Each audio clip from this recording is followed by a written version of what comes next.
Hello. I can spend hours watching this kind of videos, so I decided to make one too. But you'll have to hear my voice, sorry. What is the scariest paranormal story you have ever experienced? This is something I've never been able to rationalize.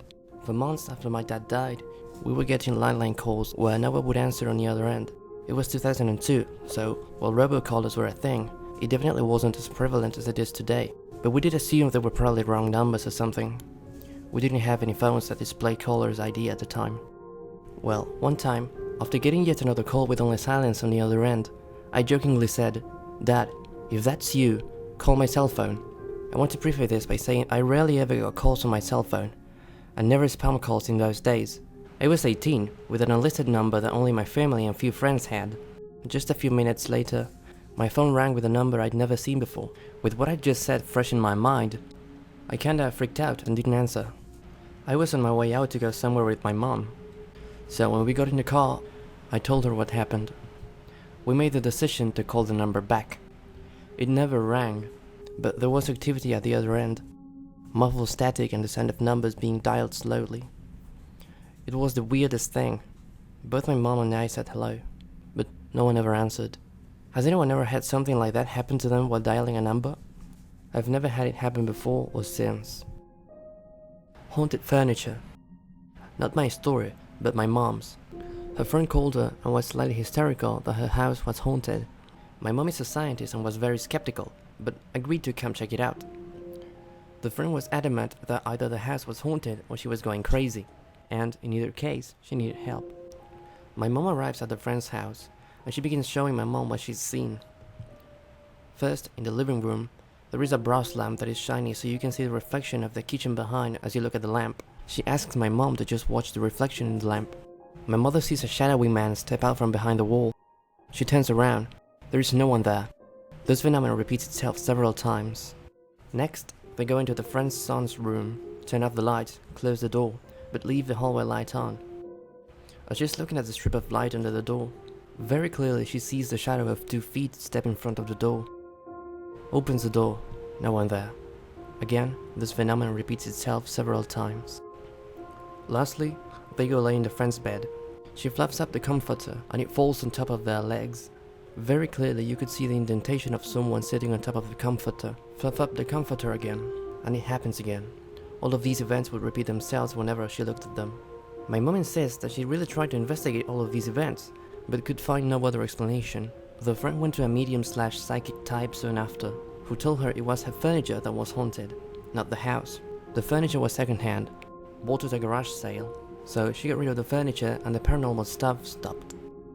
When I was a kid visiting my dad's friend's farm in Ireland, I was upstairs taking a shower. I went into the bedroom to get dressed, looked out the window and saw a man walking in a long coat and suit. Looked like a man dressed in the 1920s or so. Seemed like he was just a normal person. Went downstairs, and like 30 minutes later I asked about the man, and my dad's friend asked me what he was wearing. I told him, and he smiled and said, "That's the ghost who lives here," straight-faced, and acted like it was no big deal. I've never forgotten the man and can replay it exactly. I asked my dad about it when I was older, and he said, "Liam has always talked about that ghost since he was a kid." Had a finger poked through the blinds in my room. I opened them and saw the window net behind it still in one piece. Whatever it was poked through the window net somehow. This net doesn't stretch. It isn't much, but it's all I've got, and I suppose I should count myself lucky there. I used to work at a restaurant that had a garage door.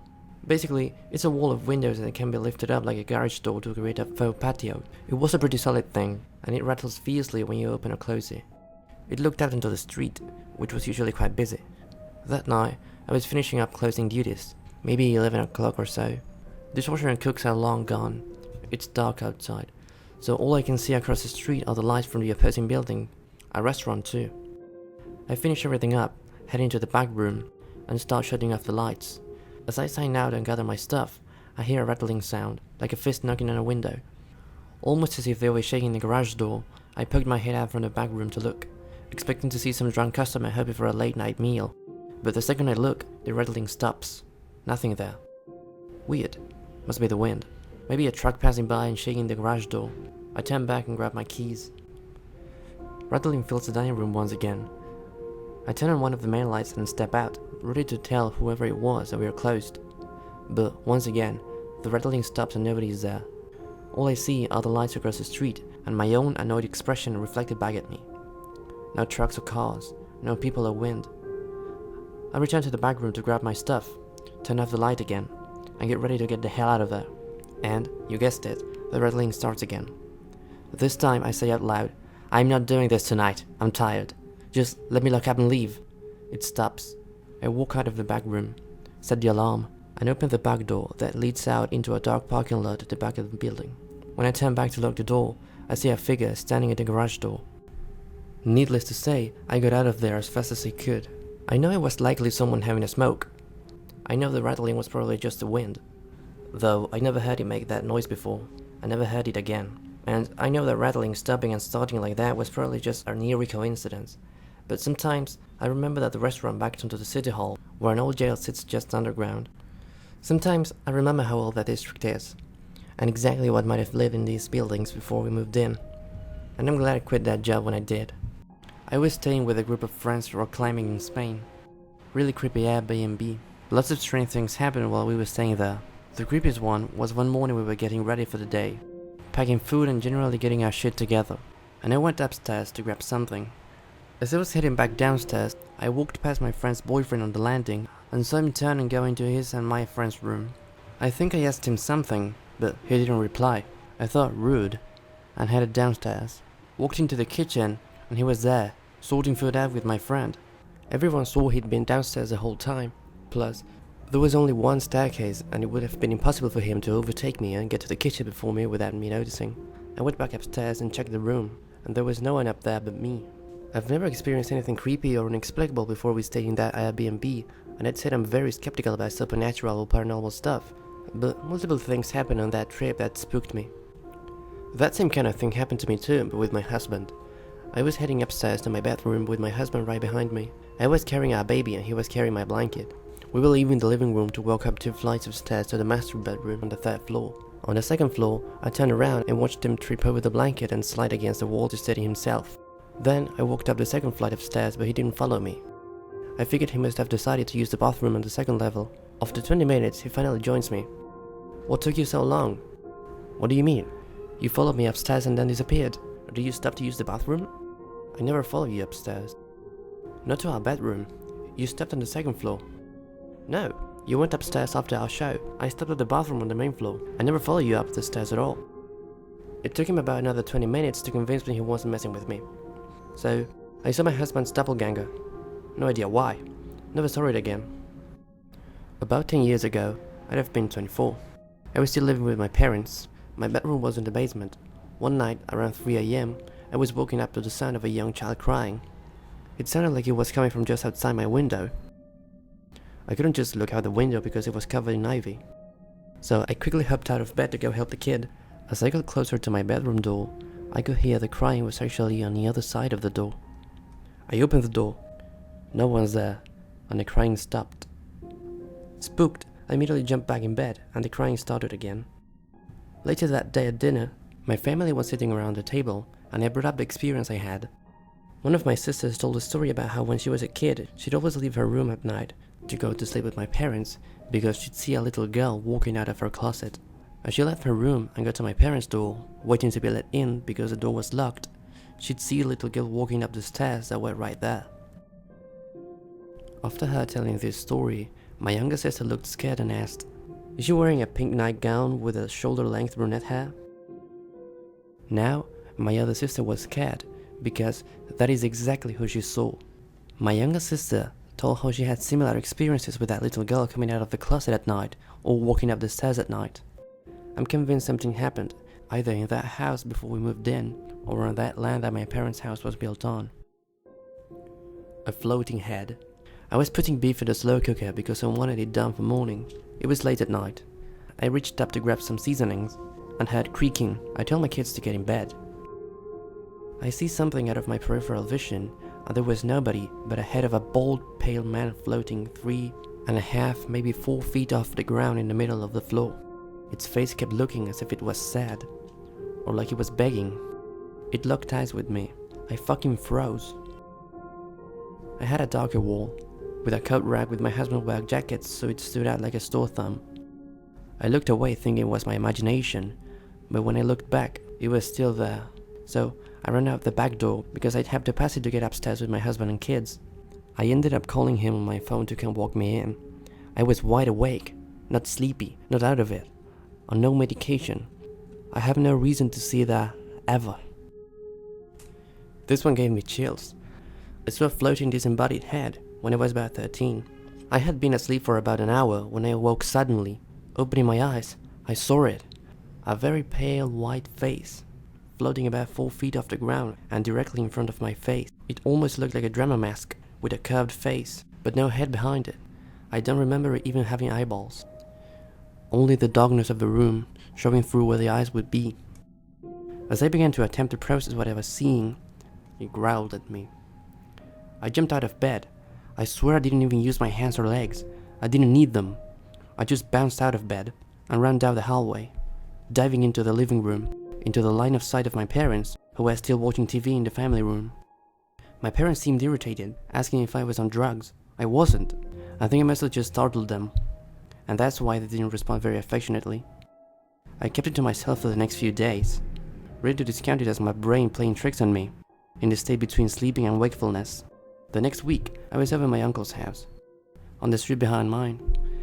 His neighbor was hanging out, and they were chatting while I used the bathroom.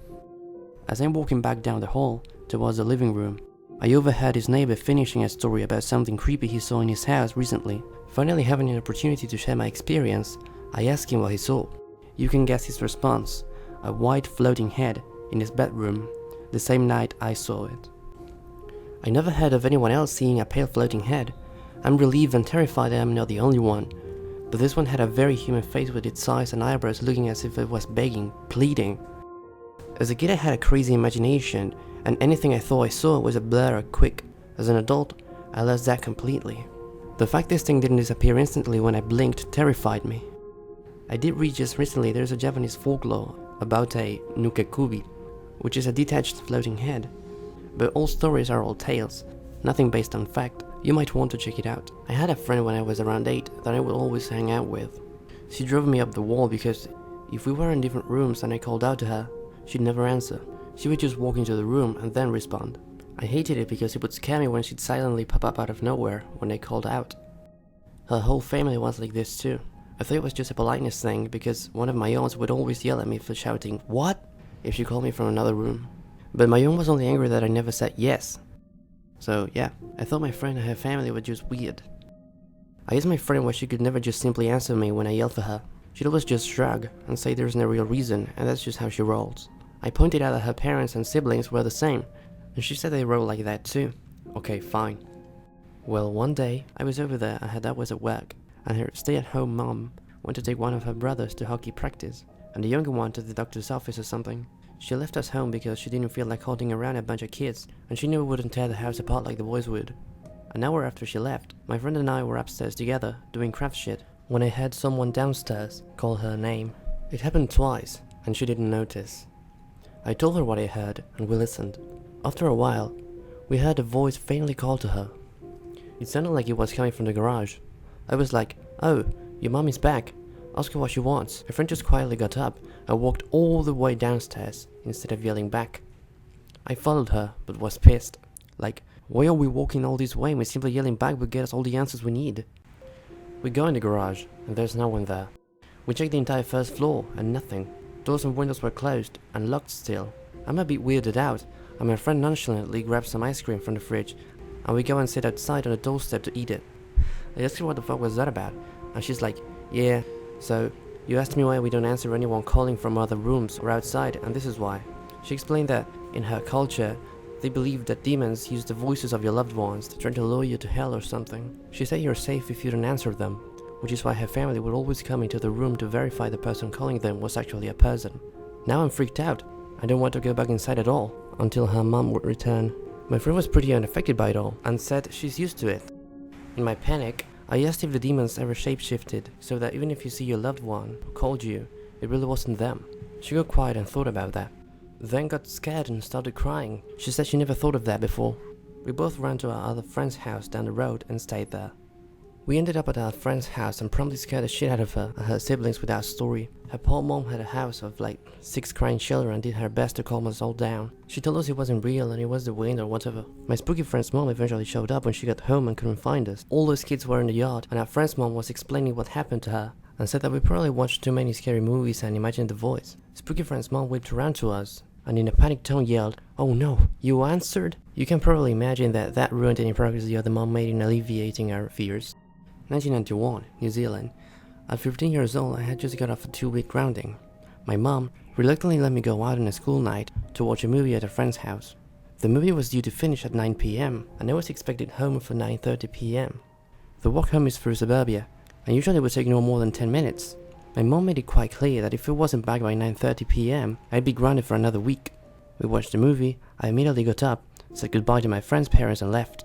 Nothing was just after 9 p.m. I got about halfway home and a large German Shepherd style dog appeared in front of me, snarling, drooling and blocking my path.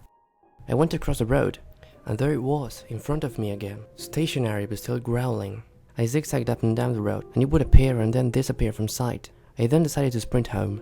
It followed me for a while, not running or barking, just walking and growling. I was a fat kid, so I was completely out of breath when I got to my front door. I knocked, I could hear the TV on, and my mother let me in with a real mean look in her eye, chastising me for being late. And that was another week's grounding, and how her and my dad had been going mad with worry. I exclaimed, "Late? It can't be more than 9:20 p.m. I left a friend's house at just gone 9 p.m. Ring her parents, they'll tell you." My mother scoffed and said she'd rang my friend's parents and they conferred I'd left about 9. So what in God's name had I been doing for the last 2 hours? It was 11 p.m. I told my mom the story of the dog, and she must have been able to see in my eyes that it wasn't bullshit. We checked every clock in the house, and my mom even rang the speaking clock. It was 11 p.m. We rang my friend's parents to tell them I was okay. Her parents even told my mom that I was anxious to leave at 9 p.m. as I didn't want to be grounded again. I, still 30 years later, can't explain what happened that night. I'd been followed by the hand of hell, and in the process, lost 2 hours of my life. This is probably a horrible thing to consider, but people who claim to have been abducted by extraterrestrials, know the missing time, claim to have screening memories which take the place of the abduction. Some of these people claim to have seen giant owls around periods of missing time, for example, only to later on decide that they have been abducted. Not that I necessarily believe this, with it being pretty outrageous. We are in a paranormal threat, however, so I guess you could consider the same thing happening with a stalking dog appearing in the memory of the event. This might make sense with the mind trying to make sense of something it doesn't understand, or maybe the screen memory draws on primal fears. Once I went to close the curtains as I was heading to sleep. Once I approached the window, I saw a face staring back at me. It looked at me. It looked surprised and suddenly ducked. We've always had 2 large dogs at our house that bark at everything that ever approaches the house. We hadn't made a noise. I went outside and found nothing.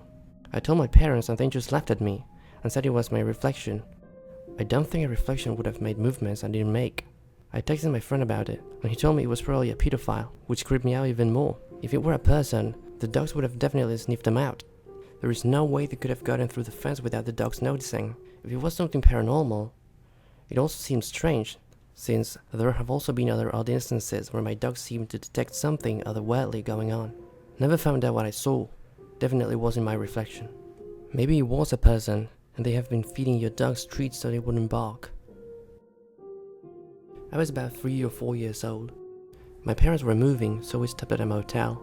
There was an enclosed bar in the center that had a playground. You would pass through the rooms and into it. My parents let me go play while they unpacked or did whatever married couples do. There was another kid on the playground. He was on the merry-go-round. I said hi, and he stuck out his tongue and spit at me. He had Oreo crumbs all over his mouth. I was disgusted and walked away. There was a wishing well nearby, and I went over and looked into it. Then we walked over and also leaned over. The bottom of the water was pretty deep, and there was a film of mold around the edge of the stone at the water level. I reached down and touched the water.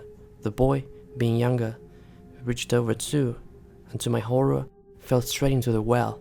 I grabbed onto his arms and pulled with all the force my little body could muster. He was too heavy in his wet clothes.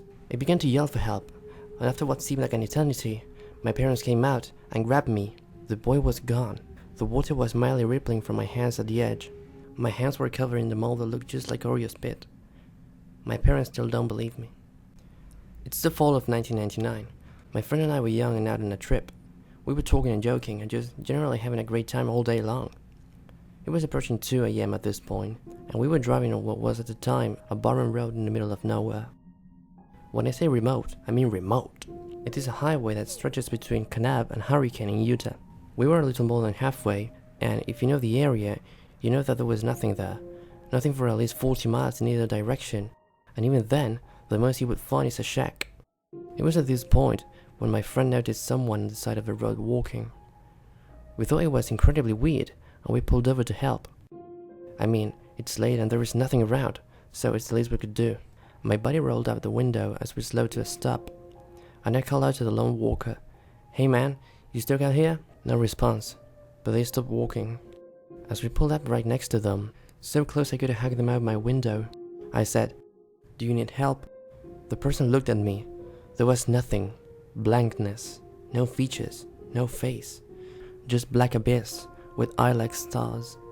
My friend yelped and slammed down the gas. A dread like I have never felt filled the car as we spun out, spraying gravel and burning tires. As we lurched forward, the figure never moved. Even as we squealed away, spraying them with gravel and dirt, they never flinched, just watched on with eyes like stars. I will never forget that night. Like I said, I'm a skeptic. I have tried to explain this a million times. It's just that nothing makes sense. 40 miles in either direction is barren desert. Like, for real desert. No cars around or pulled to the side the whole drive. Why did it not have a face? What was with those creepy eyes? Well, that's it for this video. Hope you enjoyed it and see you in the next one.